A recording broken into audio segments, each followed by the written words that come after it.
نحمده ونصلي على رسوله الكريم فأعوذ بالله من الشيطان الرجيم بسم الله الرحمن الرحيم لقد كان لكم في رسول الله أسوة حسنة وقال تعالى قالوا سبحانك لا علم لنا إلا ما علمتنا إنك أنت العليم الحكيم وقال تعالى وأنذر عشيرتك الأقربين وقال تعالى وقل إني أنا النذير المبين وقال تعالى قالوا رب اشرح لي صدري ويسر لي أمري واحلل عقدة من لساني يفقهوا قولي محترم حضرات، اللہ جل جلالہ کا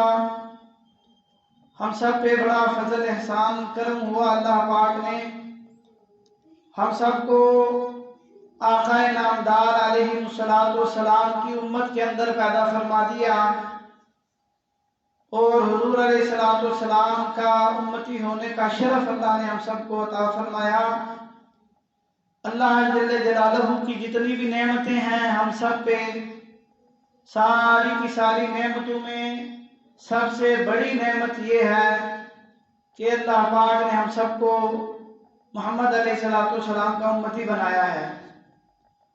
اور نبی پاک صلی اللہ علیہ وسلم کی ذات وہ ذات ہیں کہ جن کو رب کائنات نے خود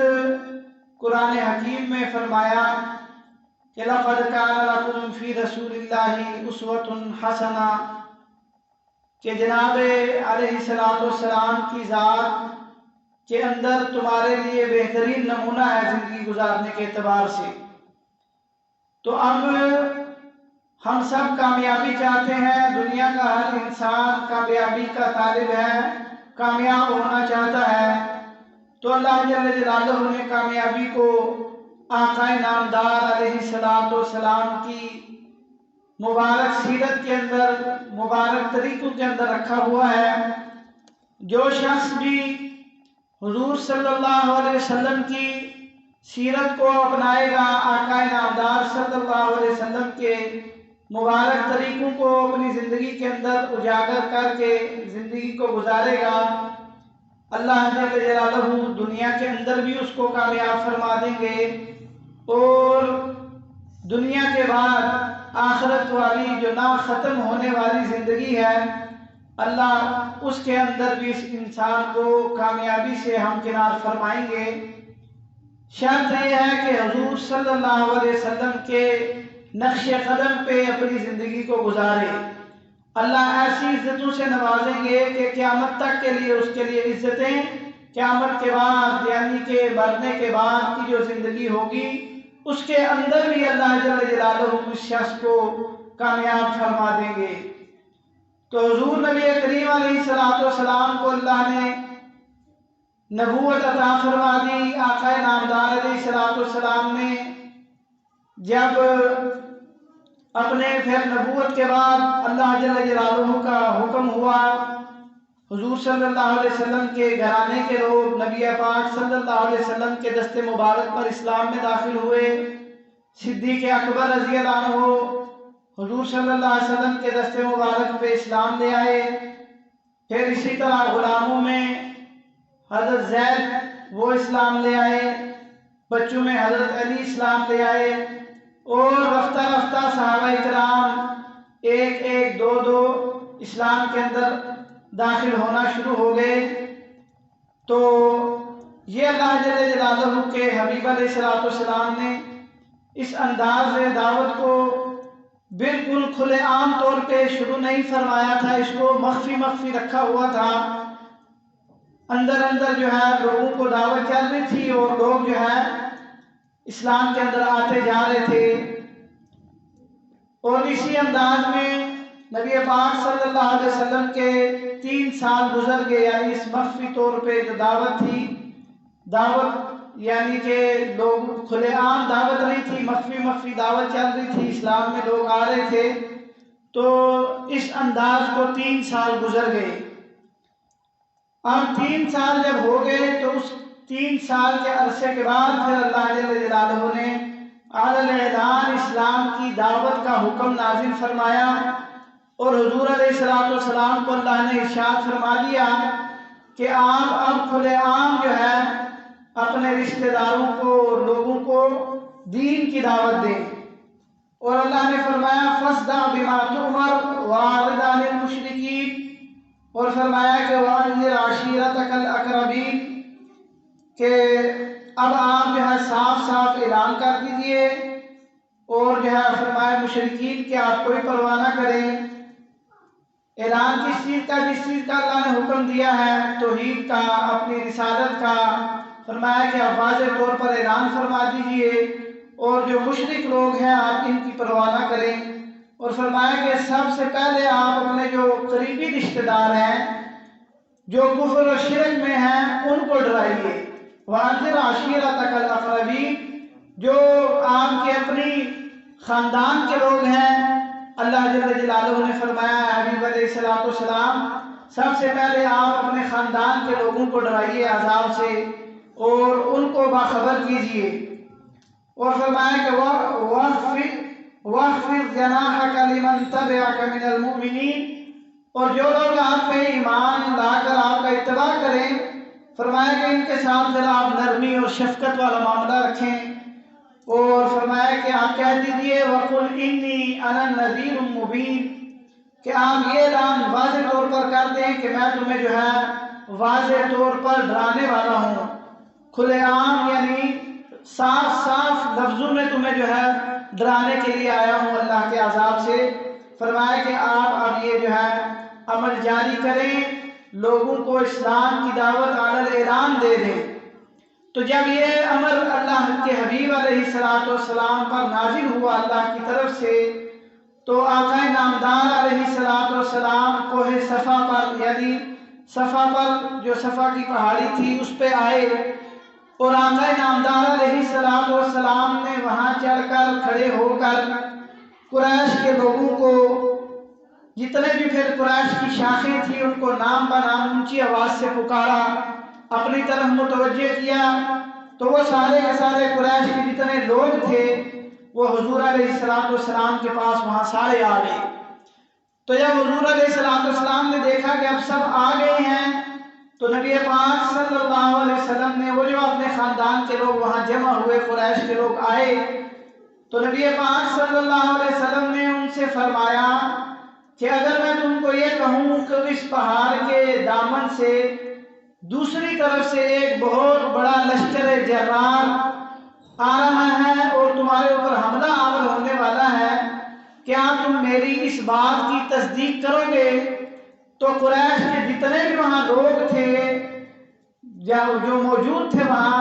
وہ سارے کے سارے کہنے لگے کہ کیوں نہیں، ضرور ہم آپ کی بات کی تصدیق کریں گے،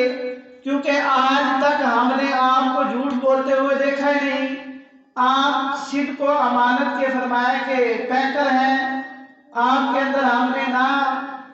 خیانت دیکھی ہے نہ ہم نے آپ کے اندر جھوٹ دیکھا ہے، تو لہذا یہ بات ہم کیسے جھٹلائیں کہ آپ ہمیں بتائیں کہ ایک لشکر آ رہا ہے حملہ کرنے کے لیے اور ہم آپ کی بات نہ مانیں، یہ تو ہو نہیں سکتا۔ تو نبی پاک صلی اللہ علیہ وسلم نے جب ان سے یہ تصدیق لی، جب انہوں نے نبی پاک صلی اللہ علیہ وسلم سے یہ کہا کہ ہم آپ کی بات کو ضرور مانیں گے، ہم آپ کو صادق سمجھتے ہیں، امین سمجھتے ہیں، جھوٹا نعوذ باللہ سوچنا آپ کے بارے میں ہم تصور ہی نہیں کر سکتے۔ پھر حضور علیہ السلام نے فرمایا کہ میں تمہیں ایک سخت عذاب سے ڈرانے کے لیے آیا ہوں، اللہ نے مجھے رسالت عطا فرمائی ہے، میں نے تمہیں صرف اسی بات کے لیے جمع کیا ہے کہ اللہ کے اس عذاب سے بچ جاؤ، اس جہنم سے بچ جاؤ، اس جہنم کی آگ سے بچ جاؤ، بس یہ ڈرانے کے لیے میں نے تمہیں یہاں جمع کیا ہے۔ تو اس میں سے ابو لہب جو حضور صلی اللہ علیہ وسلم کا چچا تھا، وہ اٹھ کے کھڑا ہوا اور کہنے لگا کہ نعوذ باللہ تیرے لیے ہلاکت ہو، تیرے ہاتھ ٹوٹیں، کیا ہمیں اس لیے یہاں جمع کیا؟ یہ ایک عجیب سی بات نعوذ باللہ کرنے کے لیے تم نے ہمیں جمع یہاں کر لیا ہے۔ تو اس نے کہا تیرے لیے ہلاکت ہے، تیرے ہاتھ ٹوٹیں، اس طرح کے جملے نعوذ باللہ نبی پاک صلی اللہ علیہ وسلم کے بارے میں اور حضور علیہ السلام کی ذات کے لیے اس طرح کے نازیبا جملے اس نے جو ہے بولے۔ تو اسی کے بعد پھر اللہ جل جلالہ نے اسی کے جواب میں سورہ تبت یدا ابی لہب وہ نازل فرما دی تھی۔ اللہ پاک نے فرمایا کہ ابو لہب کے ہاتھ ٹوٹیں اور وہ ہلاک ہو جائے، اس کے کام ہی اس کا مال و دولت اور جو کچھ بھی اس نے جمع کیا ہوا ہے، فرمایا وہ کچھ بھی اس کے کام نہ آیا اور نہ آئے گا۔ تو اللہ نے پھر یہ صورت اتار دی۔ ایک یہ روایت ہے کہ حضور صلی اللہ علیہ وسلم نے جب اللہ نے حکم دیا کہ آپ جو ہے لوگوں کو اب علی الاعلان اسلام کی دعوت دیں، علی الاعلان شرک سے بتوں کی بیزاری کا علی الاعلان اعلان فرما دیں، تو ایک روایت ہے حضور علیہ السلام نے سب کو جمع کر کے اس انداز میں ان کو دعوت دی۔ اور دوسری روایت میں حضرت علی کرم اللہ وجہہ وہ فرماتے ہیں کہ جب حضور صلی اللہ علیہ وسلم پہ وانذر عشیرتک الاقربین یہ آیت نازل ہوئی تو فرمایا کہ آقا علیہ السلام نے مجھ سے فرمایا کہ علی کچھ جو ہے غلہ یعنی کہ دانہ گندم کے کچھ دانے لے آؤ اور یعنی آٹا وغیرہ کے لیے، اور فرمایا بکری کا کچھ ایک دستی گوشت لے آؤ، ایک دودھ پیالہ جو ہے ایک دودھ کا وہ لے آؤ۔ تو حضرت علی رضی اللہ عنہ فرماتے ہیں میں وہ لے آیا تو حضور صلی اللہ علیہ وسلم نے فرمایا آپ جتنے بھی قریش کے لوگ ہیں ان کو جو ہے جا کے بلا لو۔ تو فرمایا کہ اولاد مطلب میں سے 40 افراد آ گئے۔ تو حضور علیہ السلام نے ان کے سامنے وہ جو ایک پیالہ دودھ کا تھا اور ایک ہی پیالہ وہ گوشت کا تھا اور کچھ جو ہے وہ روٹیاں تھی، آقا علیہ السلام نے گوشت اٹھایا، اس کو جو ہے اپنے دندان مبارک سے چبا کر وہ ایک پیالہ جو گوشت تھا وہ گوشت چبا کر حضور نے اس پیالے میں دوبارہ رکھا اور وہ جو 40 لوگ آئے تھے فرمایا اس میں سے کھاؤ۔ تو حضرت فرماتے ہیں وہ جو ایک بندہ بھی جو ہے اس سے سیر نہ ہوتا، یعنی ایک پیالہ گوشت تھا اور ایک پیالہ دودھ تھا، تو فرمایا کہ حضور نے جب اس گوشت کو چبایا پھر رکھا اور فرمایا کہ کھاؤ، تو وہ 40 لوگوں نے سیر ہو کر اس میں سے کھانا کھایا، پھر سیر ہو کر دودھ پیا۔ تو فرمایا نبی پاک صلی اللہ علیہ وسلم نے پھر جو ہے اخیر میں کھانا کھلانے کے بعد اخیر میں جو ہے یہ بات کرنا چاہیے توحید و رسالت کی، تو فرمایا کہ ابو لہب پھر ملعون وہاں کھڑا ہو گیا اور کہنے لگا لوگوں یہ تم نے دیکھا محمد صلی اللہ علیہ وسلم نے کیسا عجیب جادو کیا، یہ جادوگر ہے نعوذ باللہ کہ ایک پیالہ گوشت تھا اور ایک پیالہ دودھ تھا، 40 بندوں نے کس طرح کھا لیا، یہ تو نہیں ہو سکتا، اور نعوذ باللہ اس نے جادو کیا ہے، یہ جادوگر ہے۔ تو اسی میں جو وہ بات رہ گئی، حضور علیہ السلام کچھ ارشاد نہ فرما سکے۔ پھر اگلی دن حضرت علی کرم اللہ وجہ فرماتے ہیں اسی طرح حضور نے فرمایا گوشت لے آؤ، کچھ دودھ لے آؤ، تو میں لے آیا، پھر لوگوں کو بلایا، فرمایا کہ پھر وہ لوگ سارے جمع ہوئے تو حضور علیہ السلام نے اسی طرح اسی انداز میں اس گوشت کو چبا کے رکھا، پھر ان سب نے کھا لیا۔ تو اخیر میں حضور علیہ السلام نے ان سے بات فرمائی اور بتایا کہ میں تمہیں اللہ کے عذاب سے ڈرانے والا ہوں اور تمہیں یہ میں کہتا ہوں کہ یہ تم بتوں کی پوجا میں لگے ہوئے ہو، بتوں کی عبادت میں مشغول ہو، ان بتوں کو چھوڑ دو، ایک اللہ وحدہ لا شریک کو اپنا معبود مانو، اسی سے اپنی حاجتیں ضرورتیں حل کرواؤ۔ تو یہ پوری اللہ کے حبیب علیہ السلام نے ان کے سامنے دعوت رکھی۔ تو جس طرح حضرت ابوبکر صدیق رضی اللہ عنہ پیش تھے نبی پاک صلی اللہ علیہ وسلم کی تصدیق کرنے میں، حضور صلی اللہ علیہ وسلم کا ساتھ دینے میں، اسی طرح یہ ابو لہب ملعون یہ پیش تھا نبی پاک صلی اللہ علیہ وسلم کی تکذیب کرنے میں، جگہ جگہ جو حضور صلی اللہ علیہ وسلم کو رسوا کرنا، حضور صلی اللہ علیہ وسلم کے بارے میں نازیبا کلمات کہنا، یہ سب سے اول نمبر پہ ابو لہب ہوتا تھا اور ہر جگہ حضور صلی اللہ علیہ وسلم کو جو ہے تنگ ہی کرتا رہتا تھا۔ اور فرمایا کہ نبی پاک صلی اللہ علیہ وسلم نے جب یہ دعوت دی اور حضور صلی اللہ علیہ وسلم نے اپنے خاندان والوں کو یہ بات کہی، تو اب جو ہے ان کے اندر اور شور مچ گیا خاندان میں، قریش میں، کہ یہ جو ہے محمد صلی اللہ علیہ وسلم یہ ہمارے بتوں کو ہمارے معبودوں کو برا بھلا کہتا ہے، اس کا کوئی حل نکالنا چاہیے، اس کا کوئی علاج کرنا چاہیے تاکہ یہ ہمارے بتوں کو ہمارے جو ہے معبودوں کو برا نہ کہے۔ اس میں علماء نے ایک چیز لکھی ہے سیرت میں کہ جب تک نبی پاک صلی اللہ اسلام کی دعوت دے رہے تھے، لوگوں کو اسلام میں داخل کر رہے تھے، اس وقت تک مشرکین کو کوئی اتنی بڑا دھچکا، کوئی اتنی بڑی ان کو پریشانی نہیں ہوئی، انہوں نے کوئی اتنا ریاکشن خاص نہیں دکھایا کہ اسلام کی حضور دعوت دے رہے تھے اور لوگ حضور صلی اللہ علیہ وسلم کا اتباع کر رہے تھے۔ لیکن کافروں کو، مشرکوں کو سب سے زیادہ تکلیف اس وقت ہوئی جب حضور صلی اللہ علیہ وسلم نے ان کے بتوں سے بیزاری کا اور ان کے بتوں کو، معبودوں کو برا بھلا کہنا شروع کیا، تو پھر کافروں نے جو ہے حضور صلی اللہ علیہ وسلم کے بارے میں بڑا برا رد عمل دکھانا شروع کر دیا۔ حضور صلی اللہ علیہ وسلم کے بارے میں پھر یہ سارے جمع ہوئے، انہوں نے کہا کہ ان کا سب سے زیادہ دفاع کرنے والے ان کے چچا ہیں، وہ سردار بھی ہیں ابو طالب، ان کے پاس چلتے ہیں، ان کو جا کے کہتے ہیں کہ اپنے بھتیجے کو سمجھاؤ، اچھی بھلی جو ہے ایک ہماری زندگی گزر رہی تھی اور ہم اپنے ایک ترتیب پہ زندگی گزار رہے تھے، بتوں کی ہم اپنے معبودوں سے حاجتیں پوری کراتے تھے، اب یہ اس نے کوئی نئی بات چلا دی ہے، سب کو پریشان کر دیا ہے کہ بتوں کی عبادت کو چھوڑو، یہ جو ہے پتھر ہیں، ان سے کچھ نہیں ہوتا، شرک میں مبتلا ہو تم۔ تو فرمایا کہ یہ بات جو ہے اس سے جا کے منع کرواتے ہیں، ابو طالب کے پاس جاتے ہیں۔ تو اب یہ سارے جمع ہو کے ابو طالب کے پاس آئے جو حضور کے چچا تھے، نبی پاک صلی اللہ علیہ وسلم کے ساتھ بڑی محبت، حضور صلی اللہ علیہ وسلم کا بڑا دفاع کرتے تھے، حالانکہ خود جو ہے مسلمان نہیں ہوئے تھے،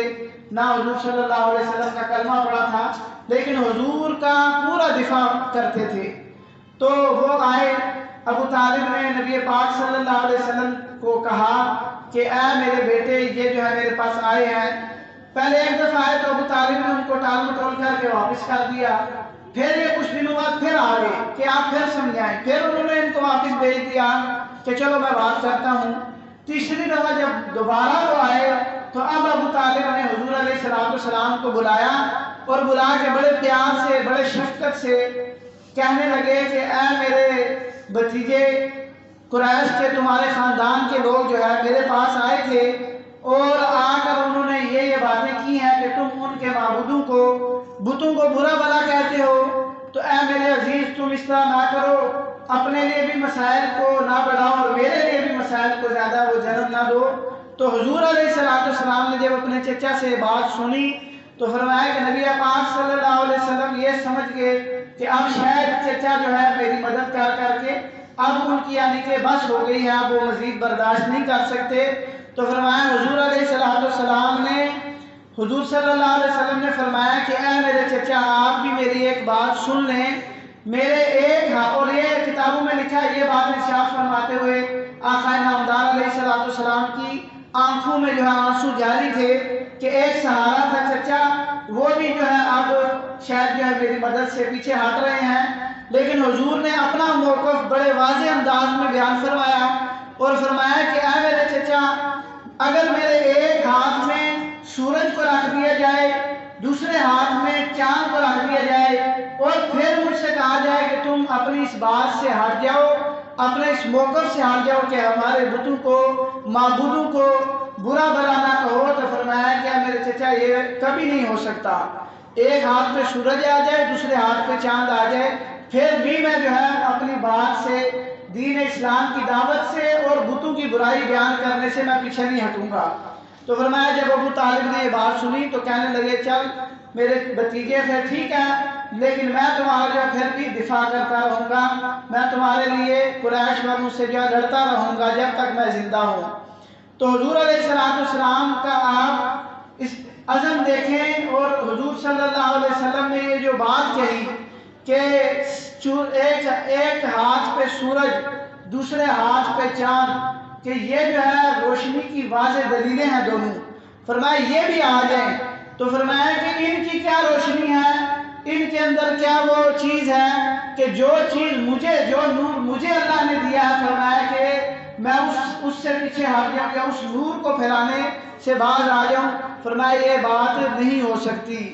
اور علماء نے لکھا ہے کہ سورج چاند، اس میں ایک نقطہ یہ لکھا ہے کہ سورج اور چاند کے اندر وہ روشنی نہیں ہے جو روشنی اللہ کے حبیب علیہ السلام کو اللہ نے عطا فرما کر دنیا کے اندر بھیجی، اور وہ روشنی دین اسلام اور کلمے کا نور تھا کہ حضور صلی اللہ علیہ وسلم کو وہ جو چیز اللہ نے عطا فرما کے بھیجا فرمایا اس نور کے سامنے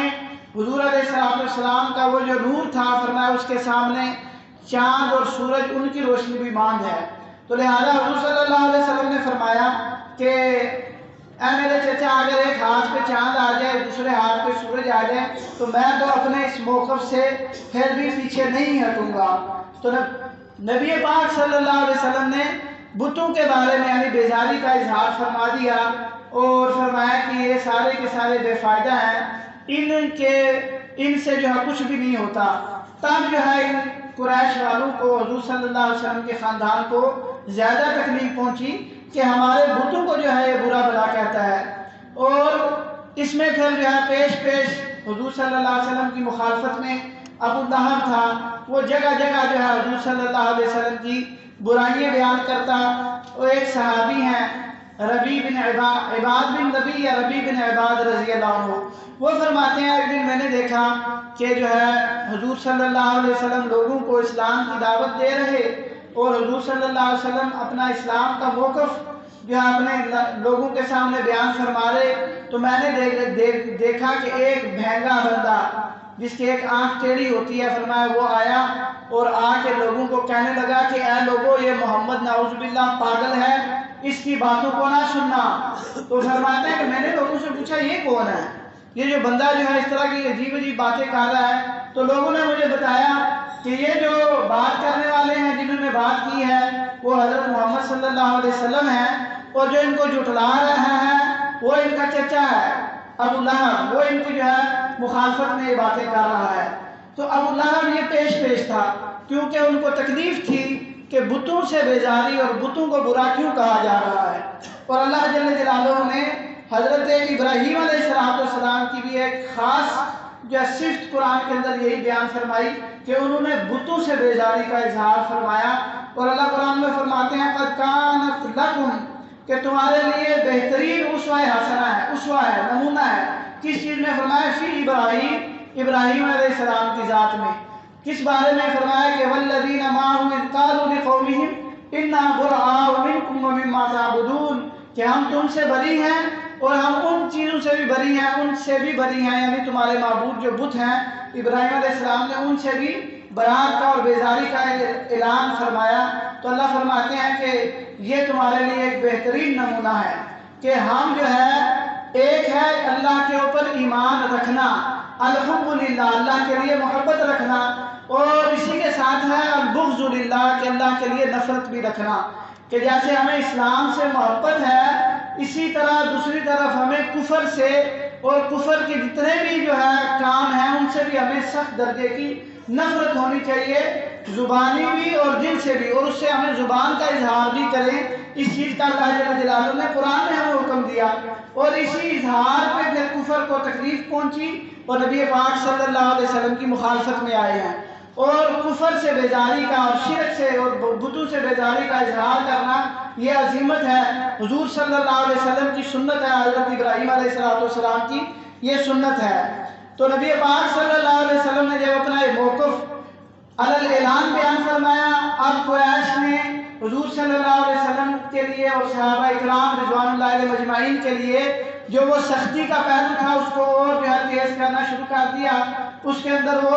شدت لانا شروع ہو گئے، اور نبی پاک صلی اللہ علیہ وسلم کو جگہ جگہ تکلیفیں پہنچانا۔ اور حضور صلی اللہ علیہ وسلم اس موقف کے بارے میں پھر یعنی کہ نبی علیہ السلام اپنی اس بات سے مکر گئے، انہوں نے پھر طرح طرح کی جو ہے تدبیریں بنائی۔ ایک مرتبہ پھر انہوں نے مشورے سے ان کا جو بڑا سردار تھا، ایک ربیع نام تھا شاید اس کو بھیجا کہ آپ صلی اللہ علیہ وسلم کے پاس تم جاؤ اور ان سے جا کر کہو کہ اگر ان کو کوئی بیماری ہے تو ہم علاج کروا دیتے ہیں، اگر وہ جو ہے مال و دولت چاہتے ہیں، سرداری چاہتے ہیں تو ہم ان کو سرداری دے دیں گے، اگر وہ کسی حسین خوبصورت عورت سے شادی کرنا چاہتے ہیں تو ہم وہ بھی کرا دیں گے، لیکن ان سے جا کے بات کرو کہ یہ جو کام کر رہے ہیں بتوں کو برا کہتے ہیں اور جو ہے ہماری مخالفت میں بولتے ہیں، یہ بات نہ کریں۔ اب جب وہ سردار آیا، اس نے آ کے حضور صلی اللہ علیہ وسلم سے بات کی، آقا نامدار علیہ السلام اس کی بات کو بڑی غور سے سنتے رہے، اور علماء نے لکھا ہے کہ حضور صلی اللہ علیہ وسلم کے اخلاق تھے کہ اپنے دشمن کی بات کو بھی بڑے غور سے اور تحمل سے حضور سنتے تھے۔ پھر جب اس نے اپنی بات ختم کی کہ آپ محمد صلی اللہ علیہ وسلم اگر آپ کو کوئی بیماری ہے تو ہم آپ کا علاج کروا دیتے ہیں، کوئی جن بھوت ہے اس کا علاج کروا دیتے ہیں، اگر کوئی مال و دولت کی طلب ہے تو مکے کا جتنا مال و دولت ہے ہم آپ کے لیے جمع کر لیتے ہیں، اور اگر تمہیں کسی اچھی خوبصورت لڑکی حسین لڑکی کا رشتہ چاہیے تو جس لڑکی کے بارے میں تم اشارہ کرو گے ہم اس سے تمہاری شادی کروا دیتے ہیں، لیکن اے محمد تم یہ باتیں نہ کیا کرو، بتوں کو برا بھلا نہ کہا کرو۔ تو روایات میں آتا ہے آقا نامدار علیہ السلام نے قرآن کی آیتیں پڑھی اور اس میں جو قوم سمود اور قوم عاد کے اوپر جو عذاب آئے تھے اس کے وہ جب اللہ کے حبیب آیتیں پڑھنا شروع ہوئے تو وہ حضور صلی اللہ علیہ وسلم کے سامنے ہاتھ باندھ کے قسمیں دینا شروع ہو گیا اور کہنے لگا کہ اے محمد صلی اللہ علیہ وسلم تمہیں اللہ کی قسم ہے اب بس کرو، مجھے جو ہے مجھ سے اور یہ چیز سننا برداشت نہیں ہو رہی، اور مارے خوف کے وہ جو ہے واپس چلا گیا۔ تو کفر نے اپنا ایڑی چوٹی کا زور اخیر دم تک لگایا کہ آقا علیہ السلام کو ان کے موقف سے ہٹایا جائے اور ان کے جو ہے مقصد سے ان کو جو ہے پیچھے کیا جائے، لیکن حضور علیہ السلام اپنے موقف پر جمے رہے اور حضور صلی اللہ علیہ وسلم ذرا برابر اس میں جو ہے لچک حضور نے نہیں دکھائی، حالانکہ حضور صلی اللہ علیہ وسلم کے ساتھ ایسی ایسی بدتمیزی والا وہ سلوک کرتے تھے قریش کے جس کی کوئی انتہا نہیں۔ اور اسی موقع پہ جب حضور نے یہ توحید کا رسالت کا بتوں سے بیداری کا اعلان فرمایا، اسی موقع پہ پھر جو ہے ابو لہب نے جو حضور صلی اللہ علیہ وسلم کی دونوں بیٹیاں ان کے یعنی کہ ابو لہب کے بیٹوں کے نکاح میں تھی، وہ ابھی منسوخ تھی، تو اس نے جو اپنے بیٹوں کو کہا کہ محمد صلی اللہ علیہ وسلم کی بیٹیوں کو طلاق دے دو۔ اس موقف کو بیان کرنے کی وجہ سے حضور صلی اللہ علیہ وسلم نے اس کو بھی بڑے تعامل سے برداشت کیا اور حضور اپنے مشن کو لے کے چلتے رہے۔ اور اسی اثناء میں ایک دن حضور صلی اللہ علیہ وسلم تشریف فرما تھے کہ ابو جہل جو ملعون ابو جہل وہ آیا، اور ابو جہل نے آ کے حضور صلی اللہ علیہ وسلم کے ساتھ انتہائی بدتمیزی کی اور نبی پاک صلی اللہ علیہ وسلم کو برا بلا کہا اور مارا بھی آقا علیہ السلام کو۔ تو حضور صلی اللہ علیہ وسلم اس کی اتنی سخت باتیں سن کر ذرا برابر اس کو ایک جواب نہیں دیا، اسی طرح حضور صلی اللہ علیہ وسلم واپس چلے گئے۔ تو ایک عورت باندھی عبداللہ بن جدعان کی باندھی وہ جو ہے منظر دیکھ رہی تھی، تو وہ وہاں دیکھ رہی تھی، تو جب اس نے دیکھا امیر حمزہ حضور کے چچا تھے وہ شکار پہ گئے ہوئے تھے، وہ واپس آ رہے ہیں، ان کے ہاتھ میں تیر اور کمان تھا، اس باندھی نے کہا کہ اے حمزہ آپ کو پتہ ہی ادھر یہاں ہوا کیا ابھی؟ تو حضرت حمزہ کہنے لگے کیا ہوا؟ تو اس نے پھر بتایا کہ تمہارا بھتیجا اس نے اس کو جو آ کے ابو جہل نے اتنی بری بری باتیں کہی اور اتنی ان کو تکلیف پہنچائی ہے۔ تو فرمایا کہ امیر حمزہ رضی اللہ عنہ نے جب یہ بات سنی تو ان کو جذبہ اور جوش آیا اور انہوں نے کہا کہ ابو جہل ہے کہاں ابھی؟ تو لوگوں نے بتایا کہ وہ بھی جو ہے کعبہ کے اندر چلا گیا، وہاں بیٹھا ہوا ہے، یا دارالندوہ میں ہے جدھر ان کا مشورہ ہوتا تھا۔ تو روایات میں آتا ہے کہ حضرت حمزہ رضی اللہ عنہ اپنا وہ تیر کمان گھر میں رکھا، تلوار لی اور جو سیدھے ابو جہل کے پاس پہنچے، وہ لوگوں کے درمیان بیٹھا تھا، تو فرمایا کہ اس کی دستی جا کے اس کے سر پہ اتنی زور کی ماری اس کا سر زخمی کر دیا، خون نکل آئے، فوارے چھوٹ گئے۔ اب لوگ اٹھے حضرت حمزہ کو مارنے کے لیے، تو ابو جہل تھا دنیاوی لحاظ سے بڑا تیز بندہ تھا، اس کو پتا تھا معاملات خراب ہو گئے، کہنے لگا بھائی نہ مارو، غلطی تو میری ہے، میں نے اس کے بھتیجے کو تکلیف پہنچائی ہے۔ تو اب امیر حمزہ جب ان کو مارا، ابو جہل کو مارا، تو آپ بڑی خوشی گئے حضور علیہ السلام کو بتانے کے لیے، اور جا کے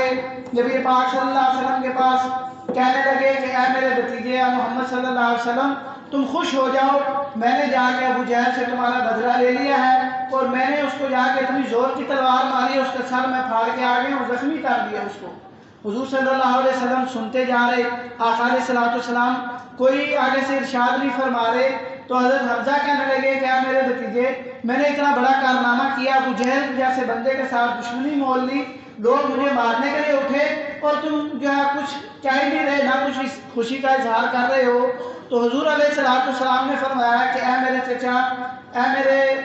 محبوب چچا امیر حمزہ، میں جو ہے یہاں اللہ پاک نے مجھے بدلہ لینے کے لیے نہیں بھیجا دنیا کے اندر، میں لوگوں سے بدلہ لینے نہیں آیا، اور نہ مجھے اس بات پہ کوئی اتنی خاصی خوشی ہوئی ہے۔ مجھے تو خوشی تب ہوگی کہ جب آپ میرے بات کو مانیں گے، آپ میرا جو لایا ہوا کلمہ پڑھیں گے میرے چچا، مجھے تب خوشی ہوگی، تو فرمایا امیر حمزہ رضی اللہ عنہ نے فوراً ہی کہا کہ مجھے پھر کلمہ پڑھاؤ، اور اسی موقع پہ وہاں جو ہے لا الہ الا اللہ محمد رسول اللہ شہادت کی گواہی دے کر اسلام میں داخل ہو گئے۔ اور جب امیر حمزہ جو ہے اسلام کے اندر داخل ہوئے، کافروں کے لیے بہت بڑا جھٹکا تھا، کیونکہ سب ان سے ڈرتے تھے۔ حضرت عمر رضی اللہ عنہ کے پلے کے بندے تھے اور سارے ان سے جو ہے خوف زدہ ہوتے تھے، اور سب میں خوف راج بھی پھیل گیا، اور انہوں نے پھر